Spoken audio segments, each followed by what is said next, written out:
Welcome back. It's time for Media Watch here in France 24. We do our best to try to help you keep across all developments in the news coming out of the Middle East. James Creedon is here with yet another online way of doing this. So tell us about the map you found.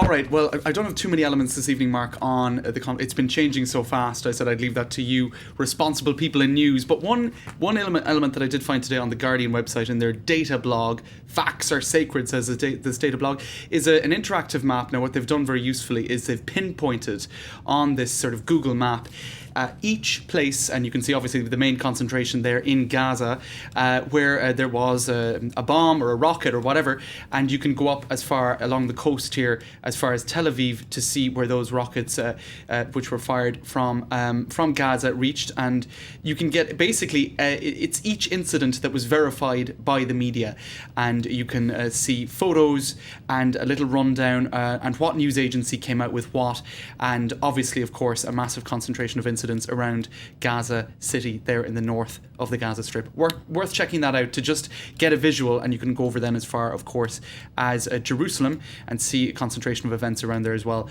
It's a nice way of getting a visual idea of a very complicated situation. It's complex. The place names, to many people who aren't familiar with the region, are difficult to get your head around, and obviously what this is doing is giving people an exact, factual story, which clearly helps. Facts are sacred. Good motto. One we should adopt here at France 24 as well. Now then, the main focus of our Media Watch tonight is the UMP. If you don't know what that is, well, it's Nicolas Sarkozy's party, if you like, even though he's no longer technically involved.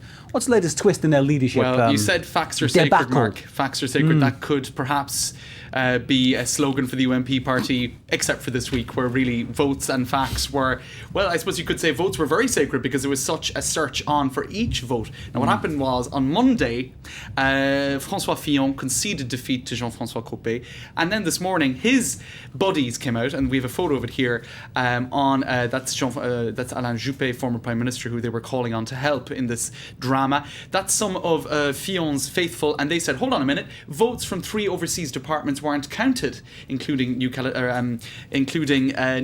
Caledonia, for example. So Fillon, according to them, actually won by 23 votes. And so now, this evening, Fillon came out and said, hold on a minute, you know what, I'm not going to actually claim the leadership of the party, but what I am going to say is that we need to have a collegial situation for the leadership of the party. If that doesn't happen, I'm going to go to the courts, and this is for the honour of the UMP party, which currently I do not trust. The Internal Electoral Commission, known as the COCOE, he said, I don't trust them. This basically can be translated to all-out civil war. It's extremely bad for the UMP party. There have been rumours this evening that Sarkozy, in fact, asked Fillon to just renounce all of this because it's just so damaging to the party. Psychodrame, there you have that headline, Psychodrame à l'UMP. Now, for a lot of the day, people were joking online because they thought really that Fillon was going to insist on the leadership of the party and that it was going to be an all-out battle, which it is in some respects, except he's not claiming the leadership, he's claiming a collegial leadership, which is it's crazy. It's a mess, isn't it? That's right. So this tweet saying about the COCOE, who have their own Twitter account now, obviously fake. Oh, we just forgot a few boxes of votes in the corner. And this is supposedly Hollande's face, the President Hollande, when he learns about this latest internal battle. That's a screen grab with Nicolas Cage going ballistic with humour about something or other. Président d'un jour, President for one day. That's the French version of the film Dave.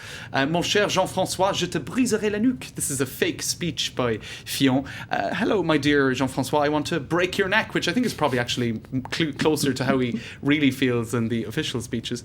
There were some tweets as well picked up on today, Mark, by false Twitter accounts. You have to be very careful of these false Twitter accounts, especially in situations of conflict, and this mightn't be a war situation, but it's certainly a political drama.